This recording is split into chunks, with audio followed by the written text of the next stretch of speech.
Welcome to ETV prime. YS Rajasekhara Reddy గారితో తెలంగాణ కాంగ్రెస్ నాయకులకు కూడా ఎంత అవినాభావ సంబంధం ఉందో మనకు తెలుసు.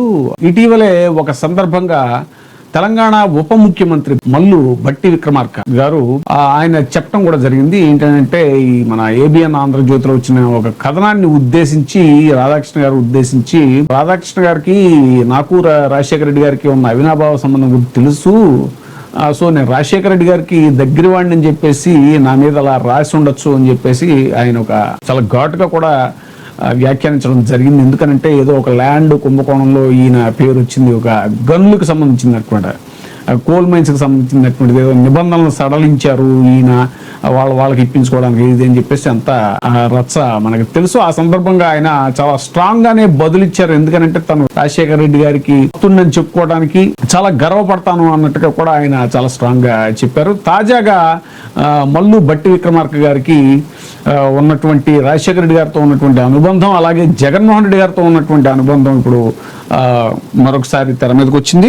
భట్టి విక్రమార్క గారి యొక్క కుమారుడి వివాహ ఆహ్వాన పత్రికని జగన్మోహన్ రెడ్డి గారిని స్వయంగా కలిసి ఆయన అందజేయటం జరిగింది. మాజీ ముఖ్యమంత్రి వైఎస్ఆర్సీపీ అధినేత వైఎస్ జగన్మోహన్ రెడ్డి గారిని తెలంగాణ ఉప ముఖ్యమంత్రి శ్రీ మల్లు భట్టి విక్రమార్క ఆయన నివాసంలో మర్యాదపూర్వకంగా కలిశారు. ఈ సందర్భంగా తన కుమారుడి వివాహానికి సంబంధించినటువంటి ఆహ్వాన పత్రికను వైఎస్ జగన్మోహన్ రెడ్డి గారికి అందజేసి వివాహ వేడుకకు హాజరై ఆశీర్వదించాలని చెప్పేసి భట్టి విక్రమార్క కోరటం జరిగింది. వైఎస్ జగన్మోహన్ రెడ్డి గారు ఆయనకి శుభాకాంక్షలు తెలియజేస్తూ వధూవరులకు సుఖ సంతోషాలు ఆయురారోగ్యాలతో నిండైన దాంపత్య జీవితం గడపాలి అని చెప్పేసి కూడా ఆయన ఆకాంక్షించడం జరిగింది. ఇదే మనం పదే పదే చెప్పుకుంటూ ఉంటాం, రాజకీయాల్లో శత్రువులు ఉండరు, ప్రత్యర్థులు ఉండాలి.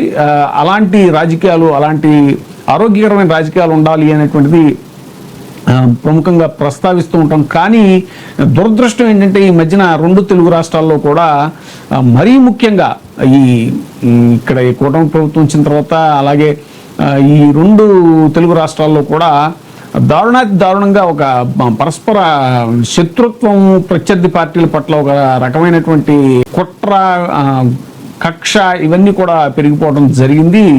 ఇది రాజకీయాలకు మంచిది కాదు, ప్రజాస్వామ్యానికి అస్సలు మంచిది కాదు.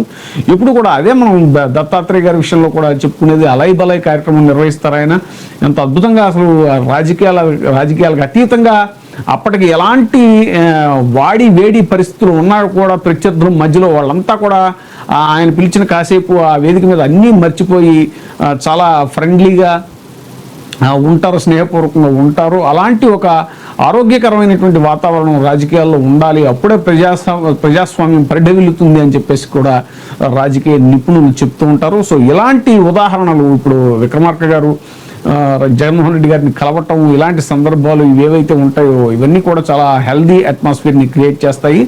ముందు భవిష్యత్తులో కూడా అంతా అది రాజశేఖర రెడ్డి గారి అభిమానులంతా కూడా జగన్మోహన్ రెడ్డి గారికి అండగా ఉంటారని, అందరూ కలిసి పనిచేస్తారని ఆశ కూడా వైఎస్ఆర్సీపీ శ్రేణుల్లో ఉంది. ఎందుకంటే ఇటు తెలంగాణలో కూడా జగన్మోహన్ రెడ్డి గారికి, అలాగే రాజశేఖర రెడ్డి గారికి విపరీతమైన అభిమానులు ఉన్నారు. మనం చూసాం ఆ మధ్యన నాంపల్లి కోర్టుకు హాజరవడానికి జగన్మోహన్ రెడ్డి గారు వస్తే అసలు ఈ వైఎస్ఆర్సీపీ పార్టీ తెలంగాణలో కూడా ఉధృతంగా ఉందా అనేటువంటి, తెలంగాణలో కూడా అస్తిత్వంలో ఉందా అనేవి అనిపించే విధంగా ఆయనకి ఎయిర్పోర్ట్ దగ్గర నుంచి, బేగంపేట ఎయిర్పోర్ట్ దగ్గర నుంచి నాంపల్లి కోర్టు దాకా ఎలా ఒక ర్యాలీ ఎలా నడిచిందో, విశేషమైనటువంటి అభిమానుల మధ్యలో ఉస్మానియా యూనివర్సిటీ విద్యార్థులు కూడా రావడం జరిగింది ఆ సందర్భంగా. అసలు ఇది ఎందుకనంటే జగన్మోహన్ రెడ్డి గారు కేవలం ఒక 5 ఏళ్ల పరిపాలనా కాలంలోనే ఆయన తీసుకొచ్చినటువంటి సంస్కరణలు, విద్యా సంస్కరణలు ఏవైతే ఉన్నాయో అవన్నీ కూడా మమ్మల్ని చాలా ఆకట్టుకున్నాయి అని చెప్పేసి ఆ సందర్భంగా ఉస్మానియా యూనివర్సిటీ విద్యార్థులు చెప్పడం